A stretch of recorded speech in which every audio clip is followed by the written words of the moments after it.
Hello, hello, and welcome back to Old Derps Farm on the No Man's Land. We are back here in the other grass field.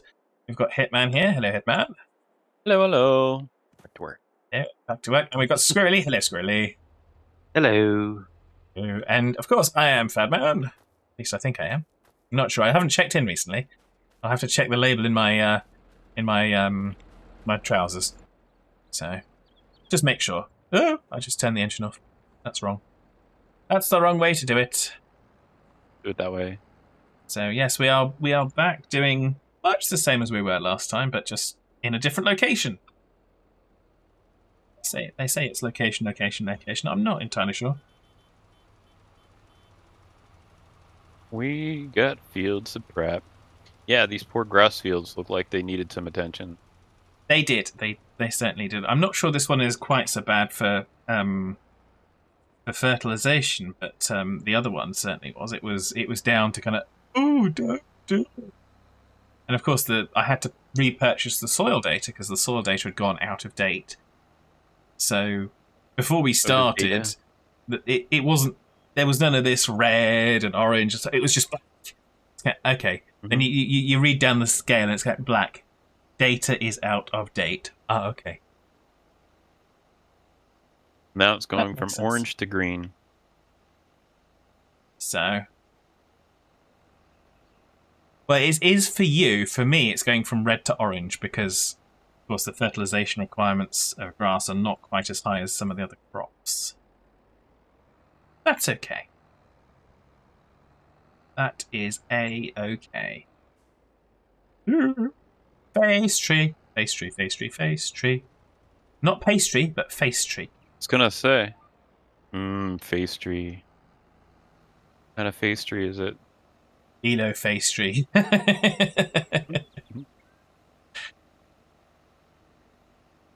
So, I want to see how it handles that rock. I think it's just going to hit it. Oh, no, it actually just bunked up over it. Well done. Well done, indeed. Yeah, you don't want to do that in real life, though. Why not? I mean, what could possibly go wrong? I don't know. You have to pull over and start fixing it. What could possibly go wrong? Have you never watched Aussie Man? Oh, yes. He'll show you what can go wrong. Yes, he'll show you all the way to Destination F.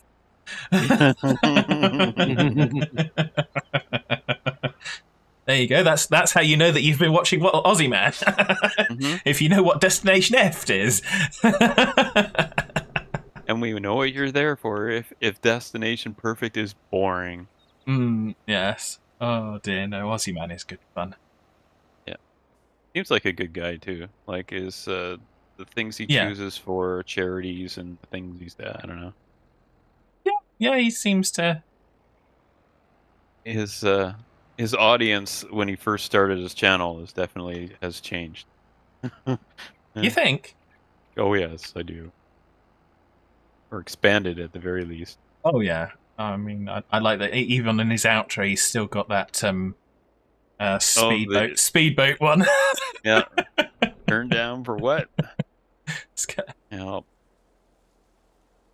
There's a speedboat going and there's 3 people in it. Wait, there's nobody in it.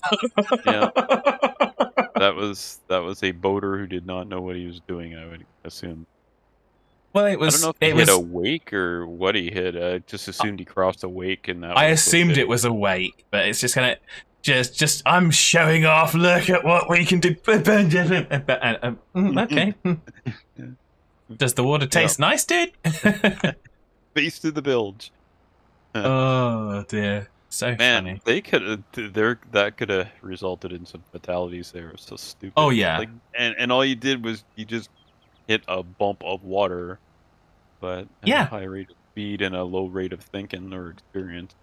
Yeah, but again, that's what people don't realize is, yes, it's water. It's not just going to miraculously move. I mean, it's one of the first things we get taught when we went on the ship is kind of, you don't want to go in the water, but if you have to, this is how you do it. And they basically, you have to get off of this, you have to go off of a diving platform. I forget what height it was. You basically have to walk off of a diving platform because you don't jump, because you have to enter the water. Yeah, it is basically like walking the plank, but they get you to do it. And when they're doing the training, they get you to do it. So if you're wearing glasses, you don't get glasses. So it's okay, you can't see. It's darkened in the room, and then they're spraying as if it's raining. So it's just thanks, guys. But of course, they've got to do it as if it's not perfect conditions. So I totally understand that. But yeah, so you basically you're prepping, and you have to do that as if you're actually going to abandon the ship by stepping off, because you don't jump, because you want to hit it feet first so that you bounce back up from the buoyancy from the life jacket. Yeah. So, but yeah, it's fascinating stuff when you kind of go into some of these things, like you do the firefighting courses, and it's stuff that in everyday life most people just go, yeah, okay, we've got a fire brigade. And it's yeah, but when you're at sea, you don't have a fire brigade to call. There's no Ninars coming to help you. If you haven't got a doctor on board, you might be in trouble. If you haven't got a fire crew on board, you're in real trouble. Yeah, but you're on the ocean. You don't have to worry about fire. No, of course not, Hitman. I mean, the scary thing on a ship is fire. I mean, really, what else is worse? And it's so common. That's what people don't realise. It is so common. I mean, real fires actually do occur. Most of the time, they're put out incredibly quickly, and they don't cause any damage to anything, and it's all dealt with because people are just so well trained. But they do happen. So, but yeah, such fun. There we go. So fire on ships, everybody. Fire on ships. It's good fun. Yeah. Don't set fire to ship. Well, and don't belly flop when you jump off the boat. Oh god, no. Don't jump off the boat. Make sure you're in a freaking lifeboat. And if it sinks bow first, try to avoid that big prop in the air. That'll chop people up. Hitman's going for the particularly reassuring version of this talk. Oh dear, such derp. But yeah, no. In all seriousness, bad things do happen, and you've got to be prepared for them at times. Mm-hmm. Dee, dee, dee, dee, dee, dee.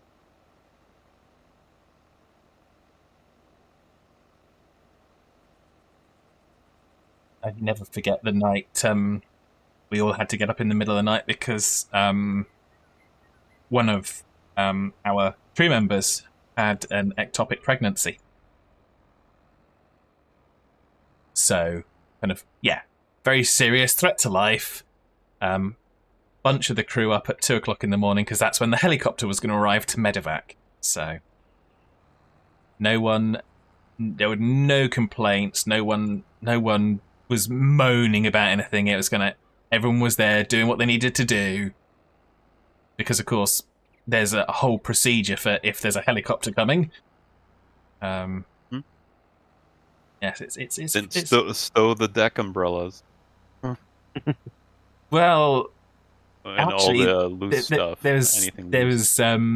You've got multiple fire parties, so you've got all the firefighting crews up where the helicopter was going to be. So just in case the helicopter comes into us, we put all of the people that are going to fight the fire right in that space. All right. At least they're on hand, assuming they keep them. Yes, assuming you're still alive, then you're going to fight the fire. But of course, and that totally doesn't account for the fact that the helicopters are actually trained to ditch in the water, not anywhere close to the ship. So, but it's very interesting, some of the things that go on. Makes you think, gee, maybe it'd be smarter to stay at home. Avoid it. It is, but I mean, there were stories of one of the senior officers on one of the ships actually did drills at home. So of course, anyone that's been on a ship, you do drills when once when you get on and you get drilled in, okay, well, this is where you go, this is what you do, and this is how you wear your life jacket, da-di-da-di-da. Fantastic. Well, the crew members do that once every week. So basically, the standard drill is we practice, the ship's on fire, so we practice putting the fire out, and then we practice, okay, well, we haven't put the fire out, so now we're going to abandon the ship. So we do both, just because it's efficient. But yeah, so that's fun too. But lifeboat training was seriously good fun. I really enjoyed that. Not everyone did, because a lot of my colleagues did their lifeboat training back in the UK in water, like spring and or autumn, not even in summer, but spring or autumn when it's just not so nice. And however, it's also not sharky. I was completely horrified that I had to learn in the Caribbean. So kind of in this beautiful blue water, just kind of spending a few hours just driving around in a lifeboat, just brilliant, good fun. Learning the manoeuvres. Because of course, although everyone's there and you're going to have practically everyone in all the other lifeboats, they still train you as though you're going to be in a lifeboat on your own and in charge of it solo. Just in case. But, and I was trained to be in charge of a lifeboat. So, and in fact, my duties were icy in some cases. Well, if you're all alone on a lifeboat, I'm pretty sure you're in charge. Yeah, you would be, but not if you're all alone. But I mean, the lifeboats would have like 100 people on them or something like that, and yeah, and not you're the life guy rafts. That has to take the oar and smack people upside the head who are panicking. Well, actually, one of the first things they say is probably the most dangerous thing is the axe. So you probably just want to throw that overboard straight away, so that no one gets any stupid ideas. It's a mandatory piece of equipment, but you just want to toss that. There's a fishing kit so that you can go fishing, but you don't want to you don't want to do that because you're not got anything to cook it with, and so it's more to pass the time than anything else. But yeah, no, it's interesting though. So paying attention to the story, not my reversing. That's all good. We're not in any hurry, are we? I am. I gotta get this field done. I got real work to do when we're done this. Have you really? Oh, my goodness. Yeah. Gonna go and set fire to some cruise ships. Yeah. Not too many of those around here. No. Give us a wide berth. Well, for one thing, they go aground where I'm at, so yeah, good luck to them. Yeah. My dad and I were out in our little 14-foot aluminum boat, and at the tip of our island, where a cruise ship would go through, it was low tide to look down, and then you could see the bottom just a few feet away. Yeah. You see the flounders on the bottom and that. And so yeah, no, nobody's sailing through there at low tide. Particularly the size of the ships nowadays. Jeez Louise. Yeah, floating cities. Yeah, they are. I can't really see that as a smart idea, but well. It is kind of a fun holiday. The thing I like about that as a holiday is that you pack once, and you pack once to get there, and you unpack once. So you're not going. You get 5 or 6 different countries and different destinations, but you don't have to pack and unpack a suitcase each time. So you've got the ship as your base of operations. And as long as you make it back to the ship. Yeah, as long as you do. Yeah. I gotta go get more lime. I'll be right back. Okay. It's not the end of the world, really, is it? But and it isn't the end of the world if you don't make it back to the ship, because yeah, basically. Well, it's not good. You just meet up at the next port. But they give your passport to the person who is effectively the ship's agent in the port, and then yeah, you have to pay to fly to the next port, and that's what you do, and then you get back on. It's not like you're stranded and you've got to go and kind of, oh my goodness, I've got to go and find someone to help me. I don't have my passport. I left it in my room. But and yeah, I mean, there were times in very, very extraordinary circumstances where people that had missed the ship just kind of would get on the pilot boat and go back. I mean, that's a health and safety nightmare, but they'd get on the pilot boat. I mean, trying to get up that pilot's ladder, I mean, geez, Louise, I wouldn't want to do it. Nope. So. Oh, and what you don't want to do is fall between the two boats.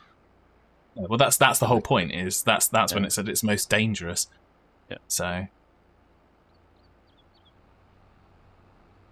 Yep. Managed to figure out which one it was, folks. Which what? I was just letting everyone know and see that you managed to figure out which one had got the lime in it. So well done. I'm smart. Smart. I'm self-smorted. Yeah, I can imagine. So, did I may not have done. I need to do these ones as well. I can switch over onto this briefly then, can't I? That'll keep you busy for a minute.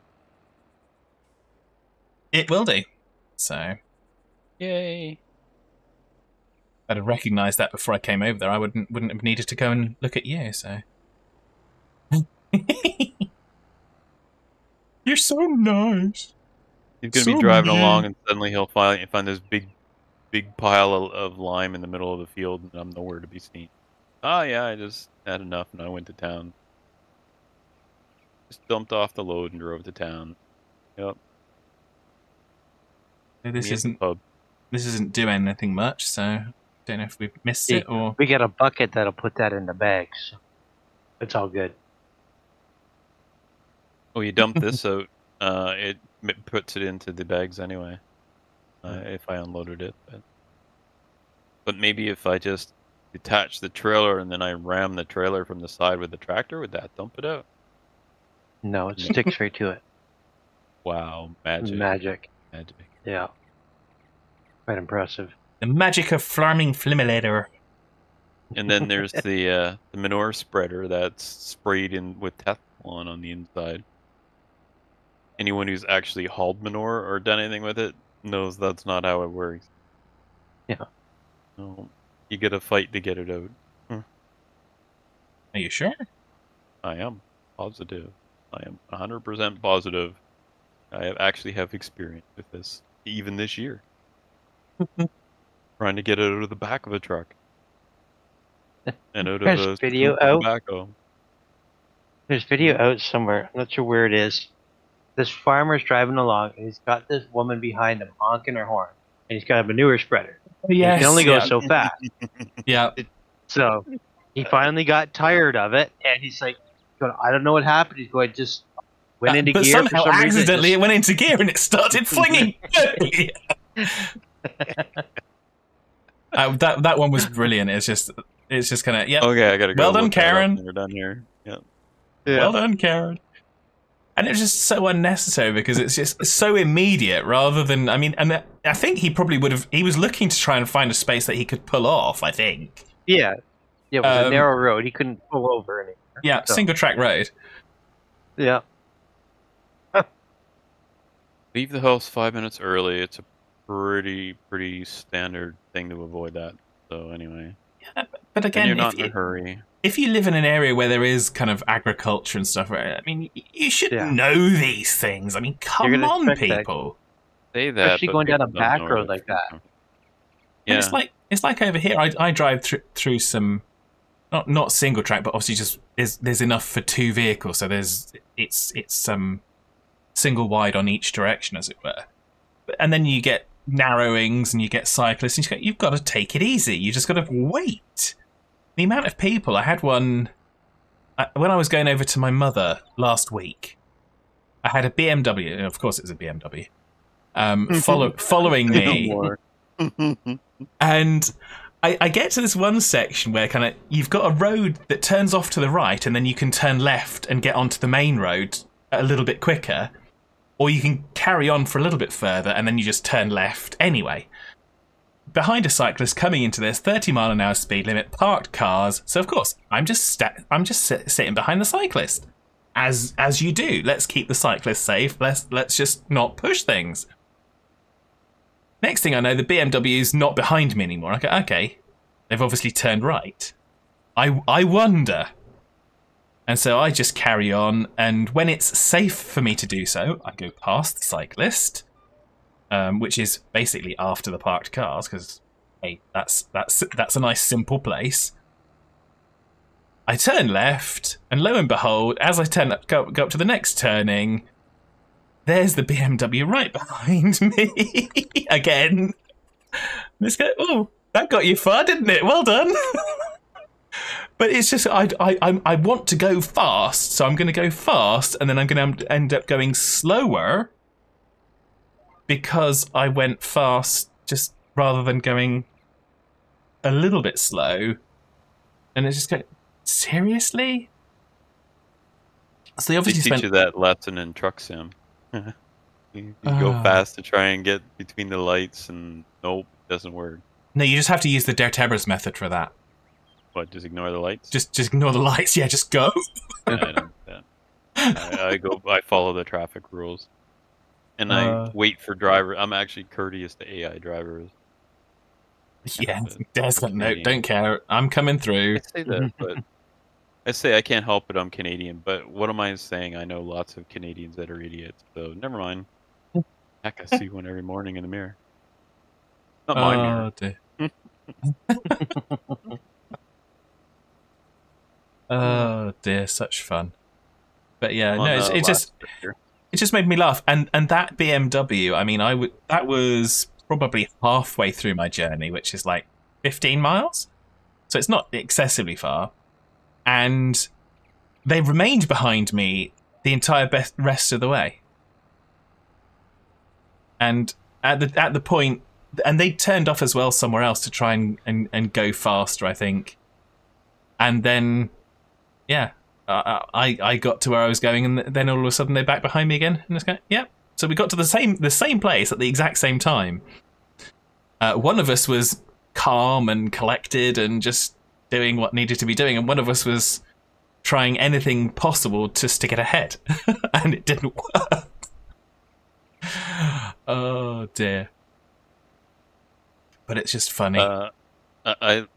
I've said before I live on a little island. Well, there's another little island further along. So to get to that island, you take a ferry to get to my island, and then another ferry on the other end of my island to get to the other island. Mm-hmm. So there's this race across the island once an hour. Every time there's another ferry sailing, this big race across the island to get from one ferry to the other ahead of everybody else. Sure, you make that sailing.